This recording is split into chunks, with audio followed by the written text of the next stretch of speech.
mwami kubaho gufite bintera ubwoba n'amaganya ndetse byabasha kugeza no mu rupfu. Ngibi bintu biza bikomplika ubwenge bw'umuntu, bikagukomplika ukibura, ukareba abandi bagabo aho bari ukareba ibyo baturaga.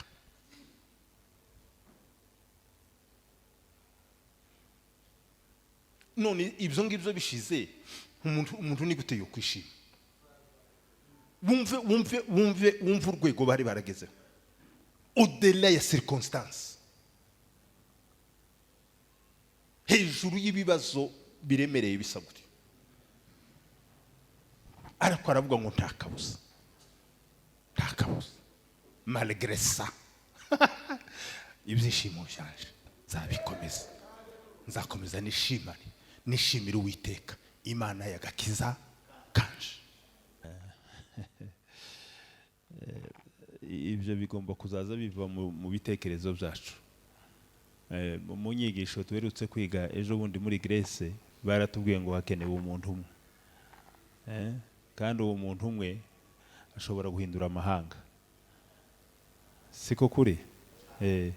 Mu ijuru havuye umwe witwa Yesu, none niwe udukumanije twese abangana gutya. Ubwo rero iyo umwe abonetse ashobora kubisangiza abandi nabo bagakomerezaho. Turashimira tunahana ikaze abari dukurikirana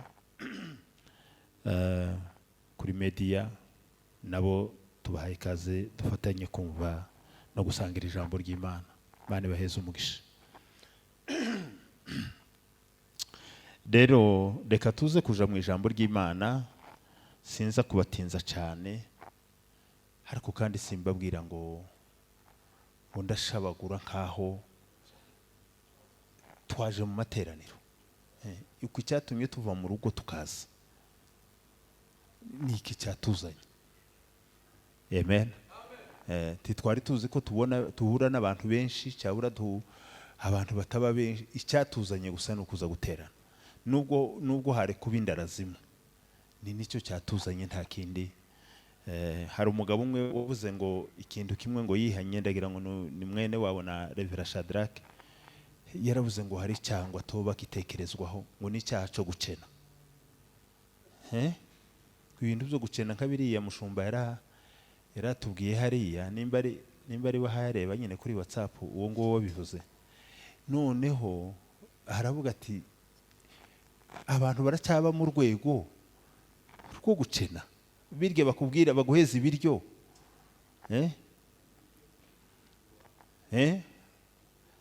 nturye nk'uko uzirya iwawe ngo boza kuvuga ngo wariye cyane.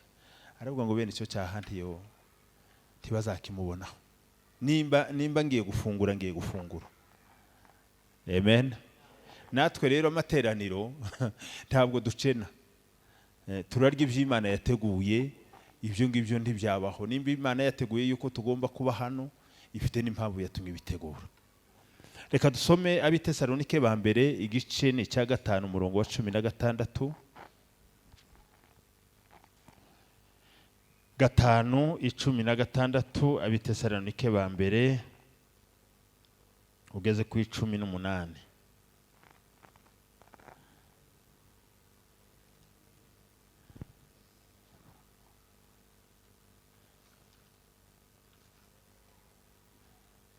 Ninde uhageze? Mwishime iteka musenge ubudasiba, mu bibaho byose hore mushima, kuko ari byo Imana ibashakaho muri Kristo Yesu. Kuko ari byo Imana ibashakaho muri Kristo Yesu. Ongera kandi mushumba.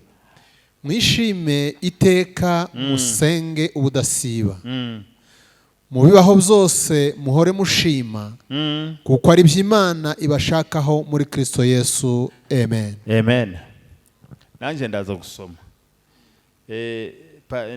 nako perezida yaje kunsingiriza kano ka baji. Nimba hari ibintu nza ntekereza, sinzi nimba ari amafuti cyabura uburyo, ikintu cyose muba mwakoze kiba cyakozwe kubw'impamvu y'amateraniro kigomba guhabwa agaciro kacu. Nimba ntabwo ari umurimbo kwambara baji, ariko nimba umuntu yaratanze ituro ryo gutegura umukutano, ayo mafaranga akayigomwa, ntayanywe amata, ntayagurira abantu isukari, akaza gukora baji ikaja muri bajeti y'ibizakorwa. Twarangiza baji bayidusingiriza tukayirambika hasi, ntabwo ari ubusirimu. Hari uko abantu baza bazica amazi kwanza umuntu agomba kwinjira mwayimuhaye akayinjirana, protokole n'ikibijejwe. Kubera iki icyo mvugira niki, ibi umuntu watanze amafaranga kubera impamvu y'ubutumwa bwiza afite ingororano imbere y'Imana. Bwana Yesu asifiwe. Bwana Yesu asifiwe. Rero ikintu cyose gikozwe kubw'izina ryayo kigomba guhabwa agaciro. Haleluya.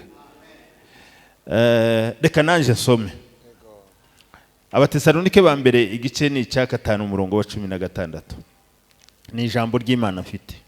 Haravuga ngo mwishime iteka, musenge ubutitsa, mushimire Imana uko byamera kose, kuko ari byo ibashakaho mwebwe abari muri Kristo Yesu. Amen. Ntabwo nza gutinda mu magambo yo gutangira gusobanura hejuru y'uru rwandiko rw'Abatesalonike. Nari kuruvugaho ibice bitari bitoya. Umwanditsi ni Paulo, muramwumva. Amen. Urwandiko yanditse ari Korinto, urwandiko yanditse mu gihe gitoya amaze kuvuga ubutumwa i Tesalonike, aracika, nduzi ko ari ugucika, asa n'uhunze kubera abayuda bene wabo b'intagondwa bari bamurarije bamugiriye kugira ngo bamugirire nabi. Avayo aragenda, asiga Eglise, itorero ry'i Tesalonike rikiri rito, Eglise rigene, itorero rikiri agasoresore, ritari ryakomera cyane. Ngo amare kugerayo atekereza kubandikira runo rwandiko rwo kubakomeza, rwo kubasubiza mu imbaraga, rwo kongera kandi kubaremamo umutima wo kudacika intege. Ibyo byose twari kubivuga, twari guhera mu mateka y'umujyi w'i Tesalonike tukavuga uko wakabaye, twarangiza tukavuga historique y'uru rwandiko. Amen. Yaba ari historique littéraire, yaba ari historique théologique, yaba ari historique spirituelle, ibyo byose. Ariko nta mwanya twarinda tuja gusobanura runo rwandiko. Ndagira ngo tuze kwibanda cyane kuri aya magambo avuzwe hano. Izi ni verse za nyuma z'uru rwandiko Paulo yaramaze yandikiye aba bantu b'Abatesalonike. Nyuma yo kubaheza impuguro, nuhera hejuru nko ku 12 ukagenda umanuka, uragenda uhasanga impuguro yagiye abahugura. Ariko Paulo wa Yesu, nimuvuge ngo amen. Oh, haleluya. Bwana Yesu asifiwe. Paulo yakoze igitangaza, agenda abahugura impuguro nyinshi. Mu mpuguro yabahuguye, yageze ubwo n'abahugura ngo ndabahugura kugira ngo muzubahe ababayobora. Muzubahe ababayobora. Nimba hari ikintu kigoye muri kino gihe, iyo chapitre iragoye. Siko kuri Roba uko abayumbe iminsi mugiranye tubizi kubaha ubuyobozi. Niho yabahuguraga ngo ntiyakagira umuntu muzitura ikibi ku kindi. Arabahugura ati kugirirwa nabi muzagirirwa nabi, ariko muzamenye ntukitura inabi ku yindi nabi. Arababwira ngo muzite ku bakene hagati muri mwe, abantu ngo batishoboye, barya abantu tubona ngo ni ba vulnerable, barya abantu batabashije. Paulo arababwira ngo abo bantu ntimukabarenza amaso, muzoza mwitegereza, nimubona urya udashoboye mumubera imbaraga, mumubera amaboko. Ntimukite gusa ku bantu bafite, muzite no ku badafite. Haleluya, Bwana Yesu asifiwe. Paulo agenda haye abahugura ngo ase kugera kuri uno murongo yaratibutsemo, ababwira no magambo. Nusoma ino mirongo urayisangamwe amagambo agera kuri ane. Ni nayo tuzaganira muri kino giterane. Imana nidushoboza. Bwana Yesu asifiwe. Bwana Yesu asifiwe. Ijambo rya mbere yabarabwiye ngo bahore bishima, ngo bishime iteka. Icyo ni kimwe yakibabwiye. Icya kabiri arababwira ngo basenge ubudasiba. Siko. Icya gatatu arababwira ngo bahore mu buzima bwo gushima. Icya kane arababwira ngo ibyo byose ko ari batatu mbibabwiye ngo nibyo Imana ibashakaho muri Kristo Yesu. Amen. Ngubwo ubushake bw'Imana.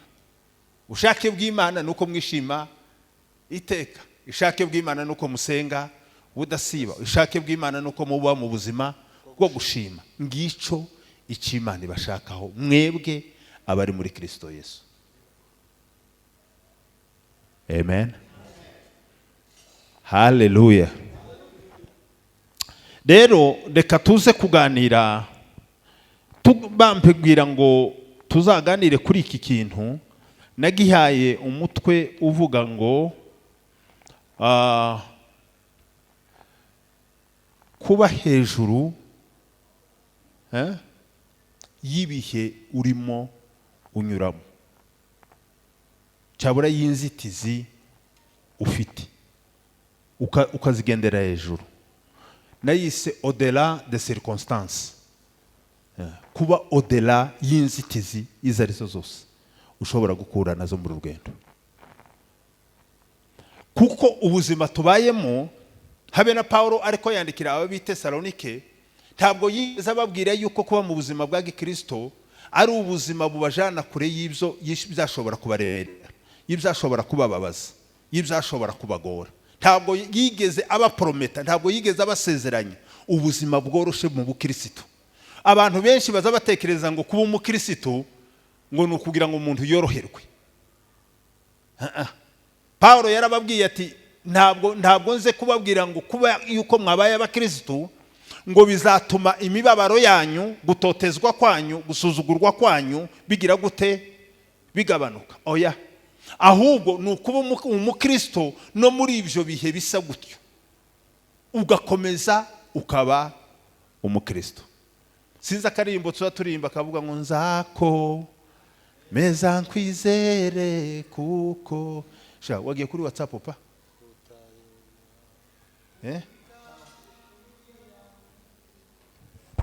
ni mwiza kuri bye nzako meza nkwizere kuko utayo. Nuko rero haleluya, haleluya.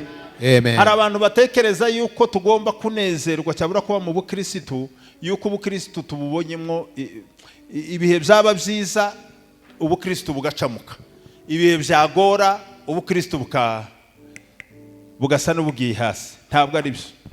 Ni ukuvuga ngo ubuzima bwa Gikristo ni ubuzima umuntu abayemo budashobora gukuraho ibihe, amasezo y'ubuzima ugomba kunyuramo. Hari ibihe usabwa kunyuramo nk'umuntu, kandi ibyo bihe ubukristo ntibwo bigabanyiriza ubukana bwabyo. bikomeza kuba bya bindi muri ino si niko biba bimeze, ariko hagati y'ibyo zose ugakomeza ukaba umukristo. Nicyo Pawulo yari ko ashaka cyane kugira ngo arusheho kubahugura. Rero muri iri jambo yavuze, mu iri jambo ryo guhorana ibyishimo, haleluya haleluya, ababwira guhorana ibyishimo ni uguhorana ubutsinzi bw'indani mu mutima, umutima wizera Kristo, butadepanda, budashingiye ku bihe uri kunyuramo. Ni uguhorana victoire y'ibihe uhaye unyuramo, intsinzi yo mu mutima. Buriya hari ibintu abantu babona hano hanze bakabona bisa n'ibyaturemereye, bati noneho harapfuye, noneho harashiraho, noneho birarangiye, noneho hiwe hagiye kwibagirana. No, inyuma niko bagomba kubibona, ariko imbere tugomba guhorana intsinzi. Haleluya haleluya. Sinza karimbo muzamuvuga ngo intsinzi bana b'Imana, intsinzi bwoko bw'Imana, muze turirimbe intsinzi ya Yesu. Haleluya. Bwana Yesu asifiwe. Paulo rero arabandikira, arababwira ngo mwishime iteka. Iki kintu ni imperatif, nukuvuga ngo ni itegeko, ni ibwiriza, ni ordre. Mwishime iteka, bidashingiye ku bihurimo, ariko bishingiye kuri ibi ngibi tugiye kuza kuvuga. Arababwira ngo mwishime iteka. Iki ngiki kintu ni ikintu tanga cyane. Hari ibyishimo biza bizanwa n'amarangamutima, siko biza bimera. Habe n'ejo Mana nidufasha tuzayabona. Haleluya. Hari igihe abantu baza banezezwa n'ibintu bizanwe n'amarangamutima. Icyo Paulo yavugaga hano ntabwo yavugaga ibyishimo by'amarangamutima. Ntabwo Paulo aricyo yariko abwira aba bantu, ahubwo yariko ababwira kugira ibyishimo bishingiye ku cyizere bafitiye Imana. Malgré imibabaro, malgré yuko bariko batotezwa, kandi bariko batotezwa pe, ariko arababwira ngo hamwe nuko gutotezwa, ibyishimo byanyu bibe bifite source. Haleluya. Mu cyizere mufitiye Imana yanyu. Yoba mwari muhaye umutima kwakira aya makuru. Haleluya. Mu gihe urwajije uracyafite confiance ku Mana, mu gihe wambaye ubusa uracyafite confiance ku Mana. Nimuvuge ngo amen. Mu gihe iwawe bidahaye bigenda neza uracyafite Imana, uracyafite Imana icyizere. Muri iyo situation uracyariko Imana, uracyari kubona presence y'Imana, uyumva yuko Imana ile au-delà ya circonstance y'ibihe uri kunyura. Iyo Mana uracyari kuyiringira. Hari abantu bagira ibyiringiro mu Mana yuko bari mu bintu byiza, bari muri comfort, abantu bateretse ahantu gutya ngo muri turiya dutebe cyapana n'izindi ntebe ziruta izi ngizi. Igituma mvuze ngo turiya dutebe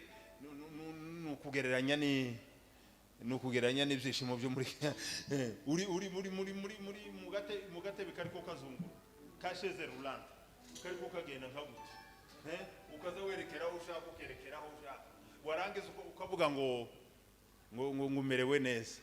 Ntabwo ari byo. Paulo arababwira ngo ibyishimo byanyu, nimuvuge ngo amen, ni ibyishimo mugomba kugira bigomba gushingira ku cyizere mufitiye Imana. Malgré ça Dieu agira. Nubwo bimeze gutya hari icyo Imana izakora. Twavuga ngo amina. Amen. Nubwo mbabaye none hari umunsi nzishima, nubwo ndikondira none hari uzampoza amarira, nubwo nshishijwe bugufi bigeze aha ngaha hari umunsi. Nimuvuge ngo amen. Oh, Bwana Yesu asifiwe. Nibyo Paulo arababwira rero ngo ngicu icyo mugomba kumva iyo mbabwira ngo kwishima iteka. Isi iyi ngiyi dutuyemo, haleluya haleluya, igira imvugo yayo kubijanye n'ibyishimo. Umuntu wese wisi azavuga ngo nzishima yo kubibazo mfite byarangiye. Reka mbaheze kano kagero gatoya. Uzarebe igihe tuza gushima Imana hano mu materaniro. Igihe tuza gushima Imana hano mu materaniro, tuza gushima Imana yo kubibazo twari dufite byavuye. Iriya ni systeme y'isi.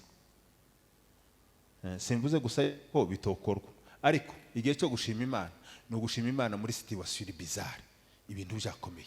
Ico gihe wowe ukaja au-delà ya circonstance, ugatangira ukuzura ibyishimo. Umuntu azakavuga ngo njewe nzishima ngo mbigezeho. Kose waba ugifitiye confiance. Umwanditsi yaravuze ngo nimba ibyo twiringiye twamaze kuyibona, hari ikintu twaba tukikiringiye kandi biba byarangiye.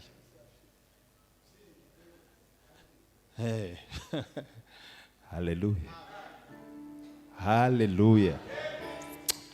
Bwana Yesu asifiwe.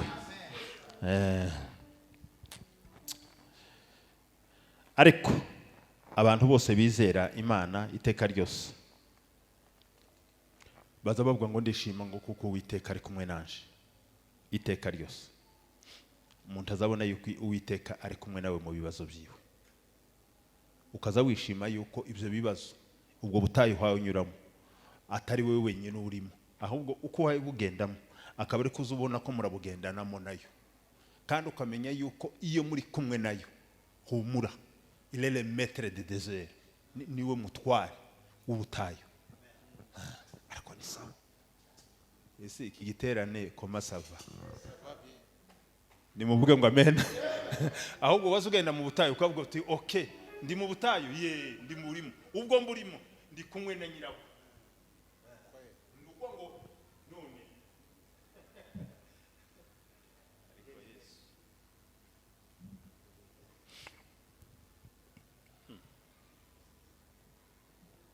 uko wogenda ukaja ahantu hano hirya hariho hose, ukamenye kuri kumwe na Ruto,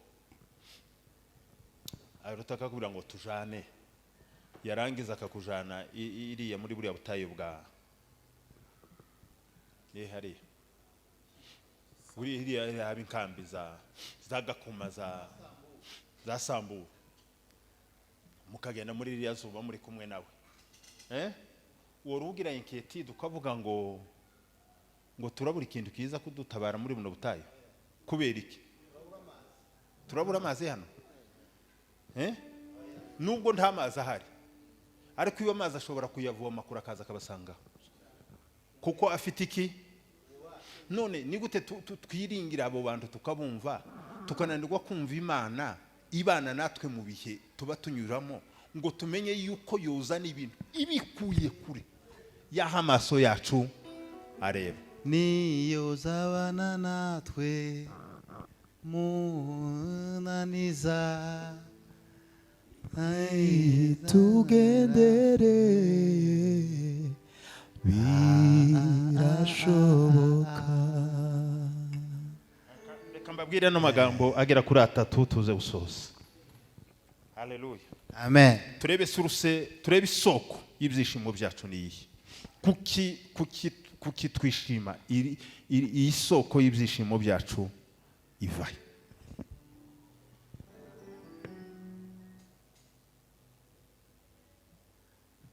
Haleluya, Bwana Yesu asifiwe. Ibyishimo byacu bikomokaye. Irya mbere, igituma twishima iteka nuko ibyishimo byacu bikomoka mu Mwami. Hayavuze ngo mwishimire mu Mwami iminsi yose iteka.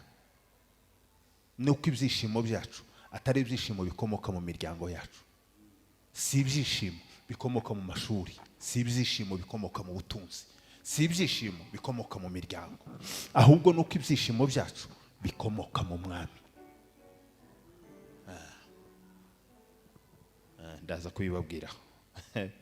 Bwana Yesu asifiwe. Twongere Bwana Yesu asifiwe. Paulo yandikira ab'Ifilipi igice cya 4 umurongo wa 4 yababwiye gute? Iba nk'wasoma mushumba. muje mwishimira mu mwami wacu iminsi yose. Yewe nongeye kubivuga nti mwishime, ineza yanyu imenywe n'abantu bose, umwami wacu ari bugufi. Kwishimira mu mwami, mwumvisha avuga ngo twishimire mu miryango, mwumvisha avuga ngo twishimire flight, twishimire muri za flight na za n'ibindi. Yavuze ngo mwishimire mu mwami. Ngiyo difference ihari. Oh, hallelujah, hallelujah, hallelujah. Bwana Yesu asifiwe. Kwishimira mu mwami wacu. Twaza turimba karimbo muri Okovu. Hakavuga ngo furaha yetu itabaki ikiwa vyote vimetoweka. Kwa nini? Ni kwa sababu furaha yetu haisababishwi na yale tunayo, bali inasababishwa na yule tunaye. Ibyishimo byacu ntabwo biterwa n'ibyo dufite, ibyishimo byacu biterwa n'uwo dufite. Hallelujah, hallelujah. Oh, hallelujah, hallelujah. Rero ngaho ngiyi isoko y'ibyishimo byacu. Ibyishimo Paulo yababwiraga ntabwo byadepandaga, ntabwo byashingiraga yuko bari huru, yuko banezerewe, bafite freedom. Icyo gihe bari ko batotezwa, abantu bari ko bagirirwa nabi mu gitondo na nimugoroba.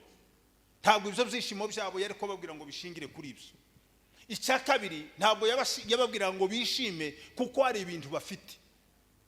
Buriya hari abantu baza bishima, ntimuza mubona akenshi ahantu hamwe n'ahandi, ntawe tugiye gucira urubanza. Hari igihe abantu bamwe baza basara yuko baguze ihuzu, yuko baguze umwenda, yuko mu rugo ari amahoro, yuko ibintu byagenze ABCD. Ukamusanga umuntu yatombotse mu materaniro, yafurubiye agatomboka. Nimuvuge ngo amen. Paulo arababwira ngo nubwo bimeze, nubwo musa n'ababoshwe, nubwo musa n'abari mu kaga bari ko batotezwa, nuko musa nkaho nta buhuru mufite, nta kwidegembya mufite, nubwo musa nkaho nta kintu gifatika mufite, nubwo muri iyo situation ibagoye y'ibibazo bisa n'ibiremerereye imitima yanyu, ariko arababwira ngo dore ikibanezeza nuko mufitanye relation na Kristo, nuko mufitanye ni relation iki? Yego, na Kristo. Twaza turimba indirimbo mu gushimisha. Kubana na Yesu ibihe byose ubu, jambo rivuga ubugingo bwacu budashira. Nishikirize rwose mukiza, tubane nino mw'isi. Hallelujah. Amen. Bwana Yesu asifiwe. Amen. Hallelujah. Kugira n'ubusabane n'Imana na Kristo ni source y'ibyishimo byacu. Bwana Yesu asifiwe. Iyo ufitanye ubusabane n'Imana, nicyo gituma uzunezerwa abantu batekerezaga yuko utari ukunezerwa. Icyo gituma uzunezerwa abantu bakibaza wowe aho ibyishimo hayo bikura bakabura. Nuko batekereza yuko ibyishimo biri mu bijumba, ibyishimo biri mu muceri, ibyishimo biri kwa tayeri, ibyishimo biri kuri M-Pesa. Ibyishimo byacu ntabwo biri muri mobile money. Kuhora n'ibyishimo nawe uzababwire uti Yesu yangiriye neza. Ni kuki wuzuye amahoro, babwire Yesu wangiriye neza. reka mbabwire kino kintu. Amen. Nimuvuge ngo amen. Amen. Twongere Bwana Yesu asifiwe. Amen. Ibintu byose biri inyuma bishobora guhinduka. Ibintu byose biri inyuma bishobora guhinduka. Anytime. Ibintu byose biri inyuma. Kurumva roba? Ibintu byose biri exterieur bishobora kugira gute? Bishobora guhinduka. None uri umugabo ejo waba umupfakazi. None ufite abana ejo bashobora kugira gute? Kugusiga. None ufite amafaranga ejo washobora kugira gute? Kuyabura. Gukena. None kuragenda n'amaguru ejo boshobora kugutwara mu kagare. Siko bimeze? Nukuwa ngo ibintu byose biri inyuma birashobora kugira gute? Birashobora guhinduka. Haleluya. Ariko ibintu byose biri muri Kristo bihoraho iteka ryose. Amen. Haleluya. Amen. Bwana Yesu asifiwe. Amen. Ibintu byose biri muri Kristo Yesu bihoraho iteka ryose ntibibasha guhinduka. Nicyo gituma umwanditsi w'Abaheburayo yavuze ngo Yesu Kristo uko yarari ngo niko ari kandi ngo niko aza ryose, apana ngo niko azahora ukuba wacikije agasemo. Niko azahoraho iteka, eternity. Ibiri inyuma birashobora guhinduka. None ushobora kugira ama6 bigakunda, ariko bwaca mu gitondo bikarangira. Abantu boza binjira gutya bakaza basasa tapi rouge, ariko bwaca mu gitondo bagatora amabuye bahaye bagira gute? Bayagutera. None nimuvuge ngo amen. Abantu bashobora gutonda iwawe baje gusaba, ejo mu gitondo ugatonda iwawe wagiye kubasaba. Ibintu by'inyuma birahinduka. Ariko Bwana Yesu asifiwe. Bwana Yesu asifiwe. Ibyo muri Kristo Yesu huye yeye habadilike kama. Haleluya. Iwe ntabasha guhinduka. Iwe ntabasha guhinduka. Nuko ibyo muri we ga rero kubera yuko bidahinduka nicyo gituma duhora n'ibyinshi mu minsi yose. Ntaciribamo muri we, nta heshi, nta myuzure, nta mitingito.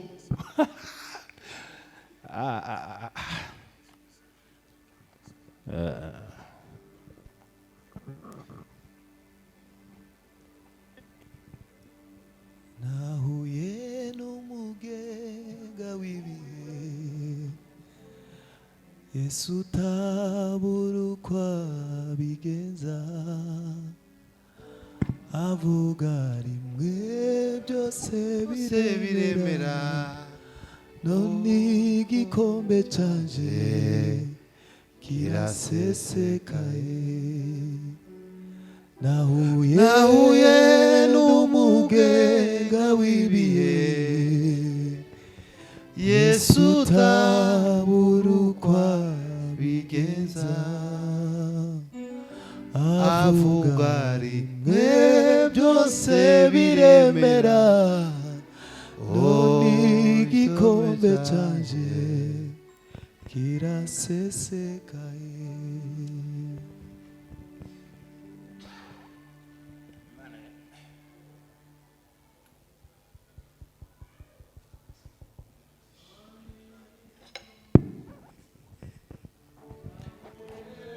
N'umugenga w'ibihe, Yesu utabura uko abigenza, avuga rimwe byose biremera, mwami igikombe canje kirasesekaye. Habakuki yabuze ikintu gikomeye cyane. Yaravuze ngo naho imitini itatoha, amashwa agashira mu biraro tugahingira ubusa imyelayo. Aravuga ngo nta kabuza, nta kabuza ko tutazishimana Uwiteka Imana yacu yagakiza. Hasome naho umutini utatoha inzabibu ntizera imbuto, bagahingira ubusa imyelayo, n'imirima ntiyera imyaka, imirima nayo ntiyera imyaka, n'intama zigashira mu rugo, n'amasho akabura mu biraro. Nta kabuza ko nishimira Uwiteka kanezerwa mu Mana y'agakiza kanje.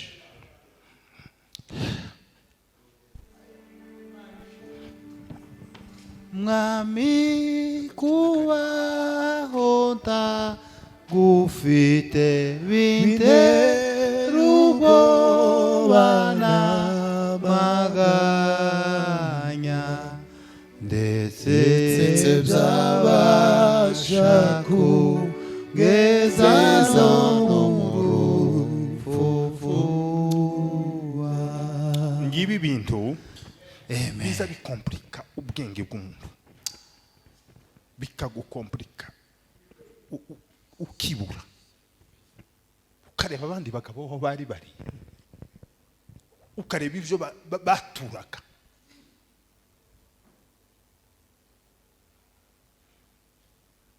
None ibyo ngibyo bishize, umuntu ni gute yo kwishima? Wumve urwego bari baragezeho au-delà ya circonstances, hejuru y'ibibazo biremereye bisa gutyo. Ariko aravuga ngo nta kabuza, nta kabuza, malgré ça ibyishimo byanje nzabikomeza, nzakomeza nishimira Uwiteka Imana y'agakiza kanje.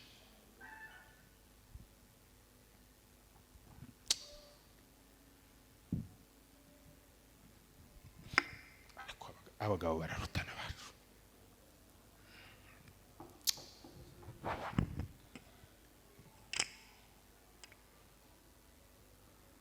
Hari abagabo baruta abandi.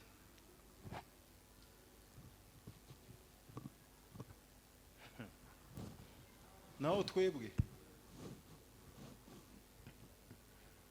bicaza kuri iriya ntebe, waba mu materaniro umunezero ugashira ngo bakwicaje nabi, ibyishimo bitamba biranga, bakubwira ngo imukira umushitsi ukamutora ibitabo ugataha, ngo kera bagusitaje ngo ntiwobuke icyumvishije ngo amateraniro. Ariko uwo yogendana na Habakuki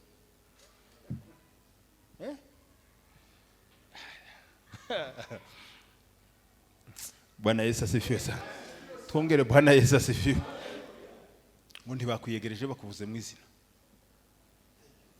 ngo twarinjiye ngo habe no kutwiyegereza twe, ngo kwanza njewe sinasubirayo. Uwo bwira Habakuki ayo makuru, ngo wowe wabonye impamvu wituma utakomeza kwishima n'Uwiteka Imana yawe.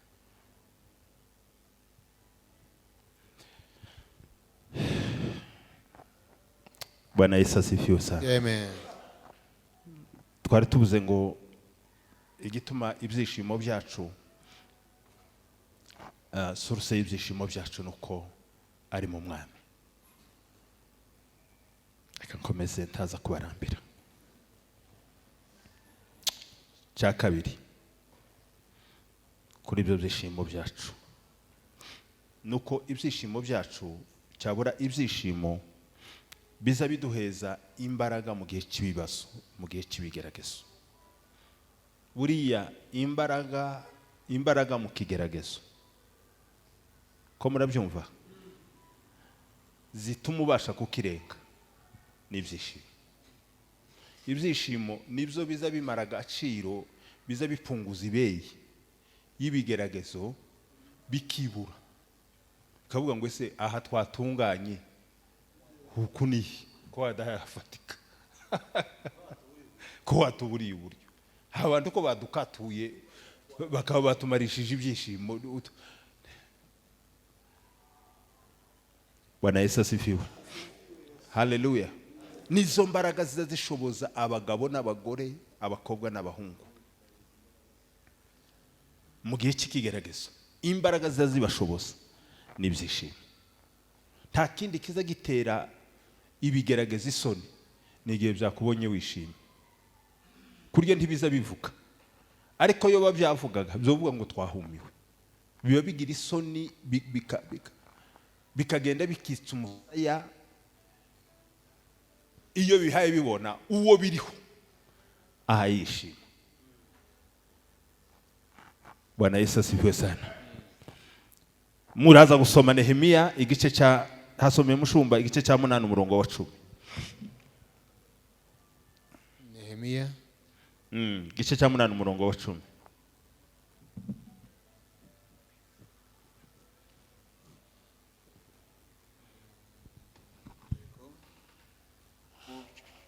Munani umurongo wa 10 haravuga ngo maze arababwira ati nimugende murye inyama z'ibinure, yego, munywe n'ibiryohereye, mwoherereze amafunguro abadafite ico bashiwe, kuko uyu munsi ari umunsi werejwe Uwiteka wacu, kandi ntimugire agahinda, kuko kwishimana Uwiteka arizo ntege zacu. Kuko kwishimana Uwiteka arizo ntege zacu. Ego. Hakika. Haleluya. Amen. Haleluya. Amen. Kwishimana Uwiteka nizo ntege zacu. Nizo ntege zacu. Nizo ntege zacu. Kuko ngo kwishimana Uwiteka ibyishimo byo mu Mana nizo mbaraga zawe mu kigeragezo. Nizo ziduha. Sinzi umuririmbyi waririmbye aravuga ngo tukisimama kwenye miguu miwili takanyaga shida na matatizo. Si kindi nigiye twuzuye ibyishimo. Igihe twuzuye ibyishimo. Igihe ibyishimo byasabye umutima wawe. Ikigeragezo naco cyikoranisha. Kiza kivuga ati turahumiwe. Ukubigenze gute? Hano muri uno muryango uyu wana ukwapanze gute? Kwa duteye akantu kwishima. Bwana Yesu asifiwe. Nizo mbaraga zishoboza buri wese mu kigeragezo. Kubera iki? Nuko ibyishimo biza bituzamura bikaduheza ubushobozi burenze ubushobozi bwa kimuntu. Haleluya. Bukadufasha harya imbaraga za kimuntu zarangiriye, imbaraga z'umuntu zashize. Ibyishimo bikakurengeza. Haleluya. Byo mu Mana bikakurengeza, hagakora capacity y'ubumana y'ijuru itari y'umuntu. Nukuvuga ngo uba winjiye muri zone yindi irenze ya kimuntu.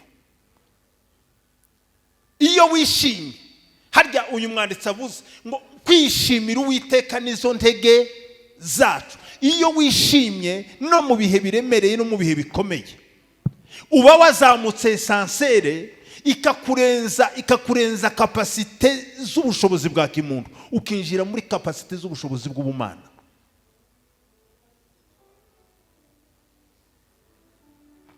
Kandi iki kintu ndaza kukibabwira ibyakozwe n'intumwa igice cya 16 umurongo wa 25. Muraza kuwasoma. Murasomaho amagambo ya Paulo na Sila. Siko kuri bari hehe? Ibintu bitatu byari bibariho.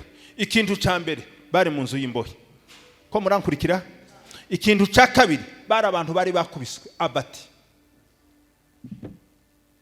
Jusqu'au dernier degré. Bari bakubiswe bahindurwa. Kurya abanyamurenge bazavuga ngo bamukubise bamuhindura intere. Siko baza bavuga. Aba bagabo bari bakubiswe birenze.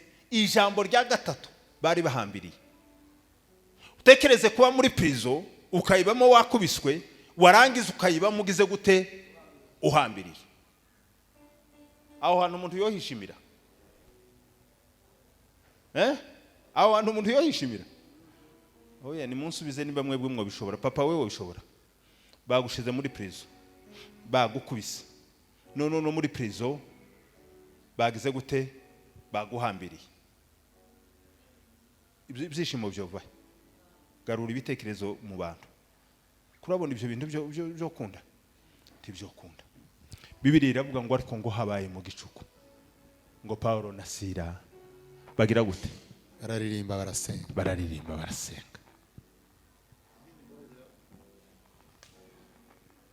nimuvuge ngo amen kwishimira Uwiteka n'imbaraga ze zidushoboza kurenga ibigeragezo iyo Satani agiye kugutera ikintu kimwe muri byinshi abanza kugukuraho abanza kukukamuramo ikintu cy'ibyishimo iyo Satani y'ibyishimo uba uri muri file uba wamaze kwinjira mu rushenga haba hasigaye kukwarura gusa kugushira imusozi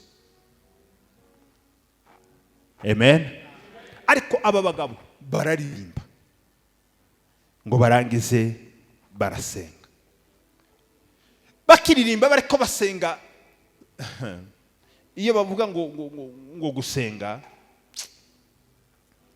twebwe mu Kinyarwanda niko bivuga ngo barasenga ariko muri izindi mizindi bo baravuga ngo bararuwa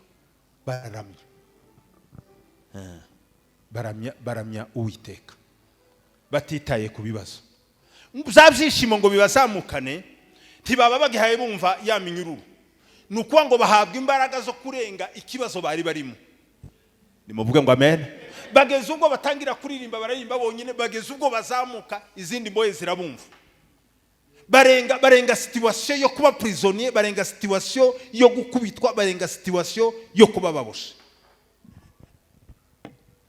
iyo abantu bishimye nibyo biza bibaheza intege mu buzima bwabo bwa buri munsi icyaje gukurikiraho murakizi aba bagabo bagumye muri prison cyabura basohowe muri prison kubera iki kuko amaso yabo atarebaga situation yarimo ahubwo amaso yarebaga ugenga ibihe bari bazamutse barenze mu mashorishori nza gusoza haleluya haleluya amen Bwana Yesu asifiwe uzi Petro ko prison yari yaboshe Paulo na Sila nibyo cyabura sibyo nibyo yari yaboshe ariko hari ikintu prison tigeze iboha ibyishimo Paulo na Sila bari muri prison ariko ibyishimo ntibyigeze bikandagira muri prison nicyo gituma byabakomeranye aba prisonnier equation irabasiga cyabura ati aho batipe bo bateye gute reka nkubwire nimuvuge ngo amen Bwana Yesu asifiwe sana ureke ibi situation yose waba urimo izabeho ariko ntukemere ko iyo situation igufungira ishira ibyishimo byawe mu kandori nubwo Paulo na Sila bari baboshe ariko ibyishimo byabo ntibyigeze byinjira prison bahoze mu mwanya wo gukomeza kuramya Imana no kuyihimbaza icya gatatu nsoza ibyishimo n'imbuto y'umwuka ibyishimo n'imbuto y'umwuka Abagalatiya igice cya 5 umurongo wa 22 ngaho dusomere mushumba dusoze 5:22 ariko rero imbuto z'umwuka n'urukundo n'ibyishimo n'amahoro no kwihangana no kugira neza n'ingeso nziza no gukiranuka imvaga rero nimuvuge ngo amen twongere Bwana Yesu asifiwe ibyishimo ntitubivoma handi nta muntu usarire ariko bacu nta muntu wo gukaba ibyishimo nukuri nta nawo nabigutiza iyo babyatizanywaga abantu baba barabitizanije siko kuri yego ntibishoboka ibyishimo bizanwa n'umwuka wera gusa utuye mu bantu umuntu utagira umwuka wera w'Imana muri we ntibishoboka yuko yakwishima bene ibyo byishimo haiwezekane kabisa. Ibyishimo ni imbuto y'umwuka. Nimuvuge ngo amen. Abantu bose bakiriye Pentecost, apana yingi tuza dukora mu kwa gatanu tukavuga ngo kuri Pentecost. Kuri abantu rimwe na rimwe dukora iriya Pentecost ariko ari cyari.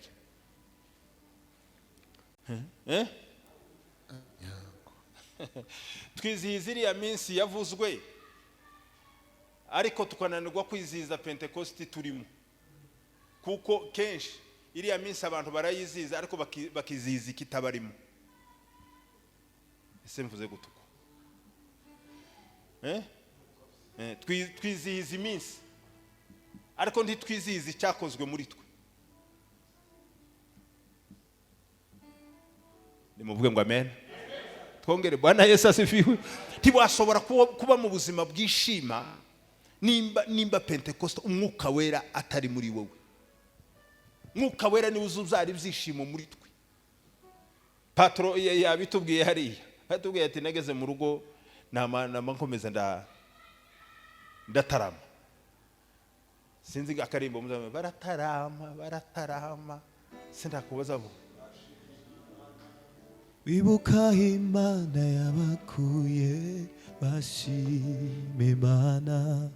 Baratarama bashime Imana. Wibuka Imana yabakuye bashime Imana. Buri iyi gituma ibyishimo bigenda bitubana biki nuko ntacu umwuka wera w'Imana ariko akora mu mitima yacu. Iyo umwuka wera w'Imana ari muri wewe, nimuvuge ngo amen. Twongere Bwana Yesu asifiwe. Azabyara ibyishimo hagati muri wowe. Ugatara muri mu wawe nzu. Abantu bakaza bavuga ngo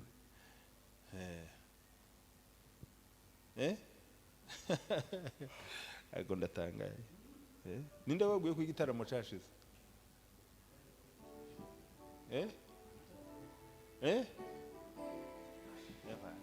Muzamuye ngo igitaramo nuko tumeze. Igitaramo naho dushobora kuza kutukicara ariko nta gitaramo dufite. Birashoboka. Nimuvuge ngo amen. Twongere Bwana Yesu asifiwe. Ariko iyi gitaramo cyamaze gucana mu hagati muri wowe, kiza kibyara ibyishimo. Wasoma ijambo ry'Imana ukaza wumva ni nkuko kwinka yageze iruhande rw'amazi yari yanyotewe. Ukaza wumva ise Bibiliya unyimire kuko bitaza gukunda. Ukaza wumva kurabira. Waza gusenga ukazusenga. Akenshi nkunda no kubibona ntacyo mvuze ariko akenshi nkunda kubibona cyane. Na kenshi tujya kuja mu masengesho akenshi tuza tuvuga ibyacu. Mana tugirire gutya. Mana tugirire gutya. Uzi impamvu yabyo pato nuko intege nkezo mu mwuka ari nishi. Hakika. Atukuzwe Yesu. Nimuvuga ngo amina. Nukuri kw'Imana yo mu ijuru. Ariko iyo uri mu mbaraga zisumba byose. Uzusenga yaba ari iminsi ngayo wafashe gusenga. Ibyawe bikaza ugiye kujya gutambite. Imana nyirije ndiyibutse. Ese harya fitegana kino kibazo naco ukize kukinkemurira. Kubera iki? Kuko watwawe no kubona ubwiza bw'Imana.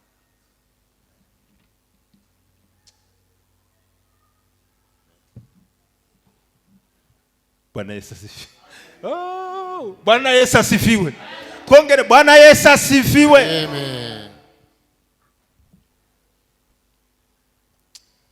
Bibiliya iravuga ngo wishimire Uwiteka. Ngo nabazaguha gute? Azaguha ibyo umutima wawe wifuza byose. Tiwo kwishimira Uwiteka ngo narwo kureponda kutubazo twawe twafurani na twafurani. Tibishoboka. Nukuwa ngo kwishimira Uwiteka ni imbuto z'umwuka. Ikiza kikubwira yuko umwuka wera akirimo avibura hagati muri wewe. Ni furaha ya wokovu. Ibyishimo by'agakiza. Nimempata siyebadilika. Huyo si mwingine ni Yesu. Nimuvuge ngo amen. Agakiza muri imbyera ngo agakiza muri twebwe ngo ni kuko kumuraba mu nyanja. Kaza kaguma kagiraho. Apana ni kaza gatuza. Nuko ngo ni ibigogo biza biguma bikinuka. Furaha ya wokovu. Mwuka wera niwe uzobikorera hagati muri twe. Bavandimwe, Pawulo aravuze ngo mwishime iteka. Haleluya. Muri kino giterane ugende ubwira Imana igufasha isibura amayira y'ibyishimo muri wowe, sibure amariba y'ibyishimo, amarembo y'ibyishimo yongere kandi iyakingure. Apana ibyishimo by'ikindi, ibyishimo byo kwishimira Uwiteka, ibyishimo by'agakiza, okovu wetu, agakiza twahawe niko kadutera guhora twishima mu gitondo na nimugoroba. Imana idufashe kandi Imana tuganze. Amen.